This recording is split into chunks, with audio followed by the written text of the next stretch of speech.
নমস্কার, আমি মন্দিরা। আমি উপেন্দ্র কিশোর রায়চৌধুরীর লেখা একটি ছোট্ট কবিতা যখন বড় হব পাঠ করছি। আমি তাই ভাবি বসে, ছেলেবেলা কদিন রবে, শেষে যখন বড় হব তখন কিবা করব সবে। তখন মোরা সবাই হব অতিশয় সুস্থির, আর ভারী বিদ্বান আর বড় গম্ভীর। থাকবো না কো দিন রাত শুধুই খেলা নিয়ে, কব কাজের কথা সবাই শুনবে মন দিয়ে। বড়লোক হই যদি কাজ করব ভারী, না হলেও করব কাজ যতটুকু পারি।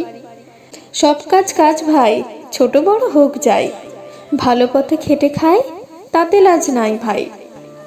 দোকান করিলে দিব জিনিসটি খাঁটি, হোক দর ঠিক মাপ কাজ পরিপাটি।